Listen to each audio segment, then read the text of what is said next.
Serious talk today. In the game of life, at least in its current iteration, it is my opinion that you have to play to try and get rich. Not get by, not I'm okay, but to get rich. Okay? And I know it's a materialistic message, all right? But that's how it is. That's how I see it. And to do that, you need to own a business. Okay? You can climb the corporate ladder of investment banking or law or medicine if you're really smart and you worked really hard at school and you got really good grades and you put 4 to 8 to 10 years, I don't know how long it takes to be a doctor, into it before you can practice or become an investment banker. And you worked at Lehman Brothers as an intern for 18 hours a day for a year or 2 years, and you're super smart and you can climb up the ladder and hopefully make 200 250 grand at some point. But for the most part, that's going to be decades in the making if you're trying to do it through a job. You can do it through sales too. If you want to see how to do that, check out my book, How to Sell, see how to become a 6-figure salesman. But that's, again, a couple of years to get to 100 grand. 5-7 years in to get to 250 grand, and that can be taken away from you at any time when you lose your job. And the future, I don't know if you've heard of a book called The End of Jobs. You might want to read that. The future, we used to live when our fathers, especially a grandfather's generation, could work one job for 40 years, retire with a gold watch, have consistently pay down the house, and there was stability, and marriages lasted, and they could raise a family, and there was a functional middle class that we don't have anymore. And jobs are going to continue to become automated. They're going to continue to radically change every 3 to 5 years. Thinking about relying on a job, I don't care if it's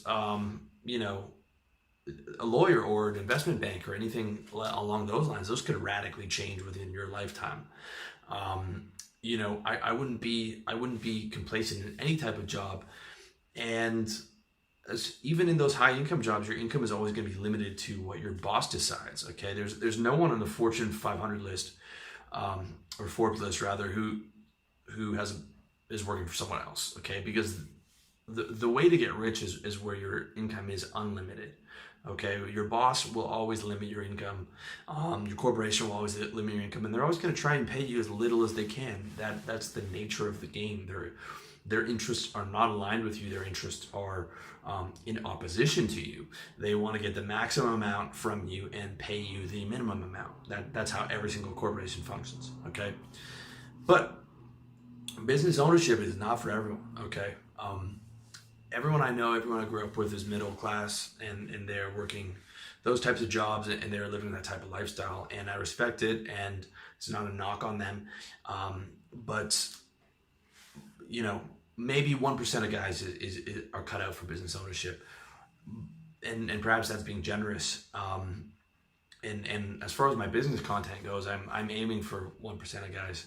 I'm never going to do a video on how to get through your day at work when you hate your job. Okay, there's no way I can do that. I can do beginner stuff for fitness, but on my fitness stuff can apply to everyone. The dating stuff maybe 30%, but the business stuff is always going to be 1%, because I just can't tell you you should be going in there to make 30 grand and be okay with that, and try and figure out ways to get through the day. I'm never going to be able to sell that. Okay, so I'm talking to 1%. I'm aiming for 1% at least with the business content. But don't worry too much, because by the fact that you're listening to this, that's probably you. You either have a business or you want to start a business, okay? But the reason why the frame is so small, why it's that 1% of guys, is because the business works you harder. You're going to work longer hours in your business than you ever did at a job. The stress level is going to be higher. Your stuff that you're going to manage is going to be more. The uncertainty is going to be higher. Everything about it's going to be harder than what you were doing with your job. And it is not for everyone, okay? As I said, 1% of people are the leaders, and everyone else in the society is 99% of the people are going to have to eat off their table, right? That's what you're doing when you're working in a corporation. You're eating off that owner's table. 1% of people in this very complex knowledge-based economy are going to be able to feed themselves and do so, with certainty and be able to make good money. That's just how it is. For me, I don't have a choice, because I need money. I hate working for someone. I loathe working for someone. I can't, loathe is a stronger word than hate. That's how much I hate every job that I've had, especially when I was working in sales. My God, did I hate that. I can't tell you how many days I wanted to break my keyboard over my assistant manager and my boss's head. Thank God there's laws in Canada, because I would have done it. And I'm not joking. I loathe that. I loathe being lied to. I loathe, I've had people raise their voice at me when I was in sales. I remember every single one of those things. And I can't tell you how much I hate that, and hate being told what to do, and hate having to sit still in an office every single day under fluorescent lights and sit here. You're here for 8 hours. You can't move. I loathed it. I'm completely unemployable. Although, because I needed money, I was able to act like the model employee. I was able to hit my targets. I was able to, yes sir, no sir. But I had to put on an Oscar-worthy performance for it, and I hated it. But that wasn't enough. I mean, that's part of it. But the part of it that really we're speaking about in this video is you're not going to get rich as an employee. Okay, when I was in sales, I had to do 40 grand a month to keep my job. 40 grand in advertising in my last job.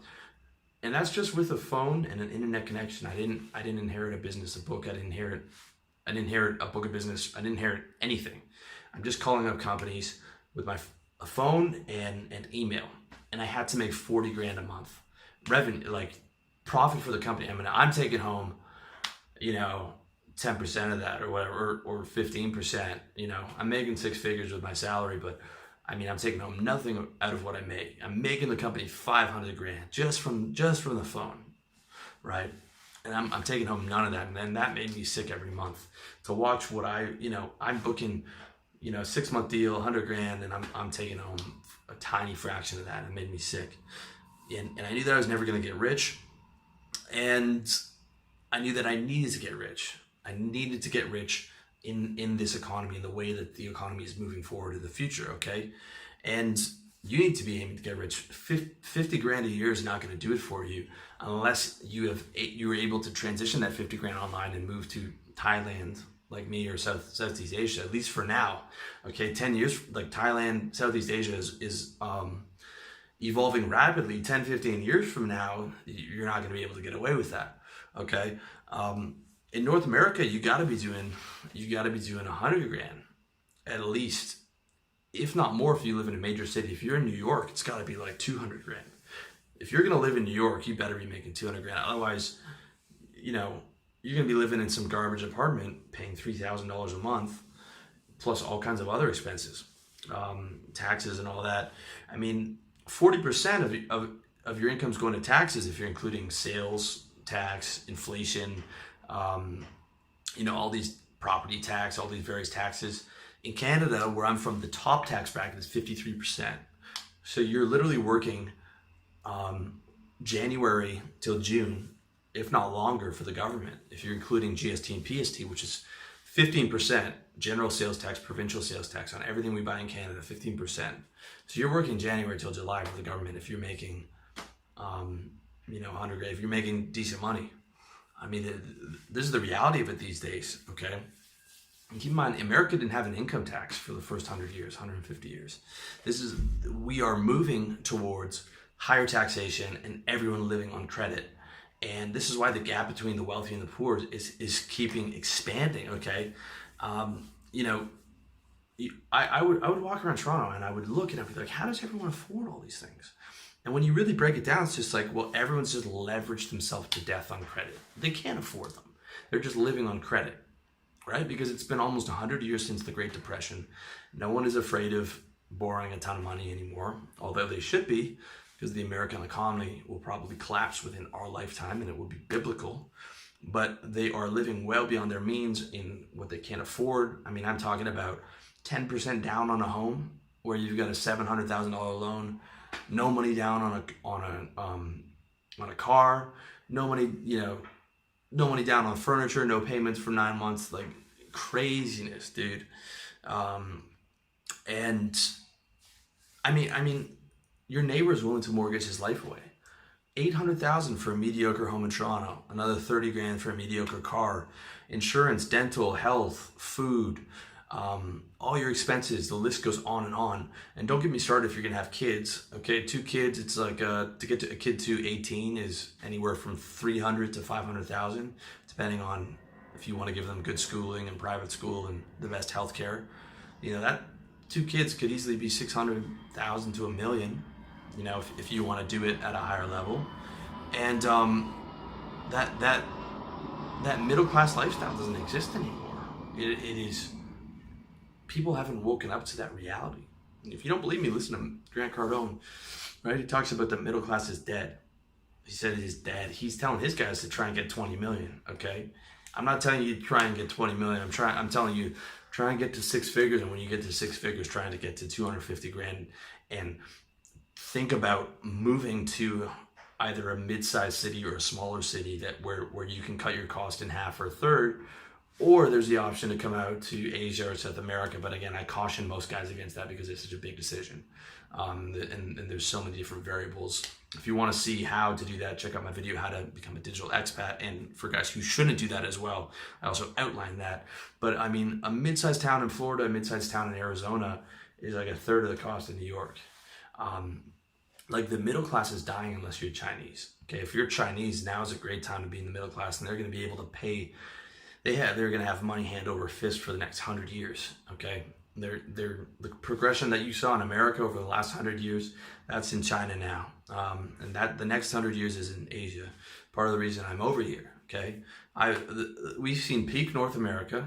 Every empire has its day, and you know, maybe even peak Western civilization for a while, and Asia's just doing nothing but rising.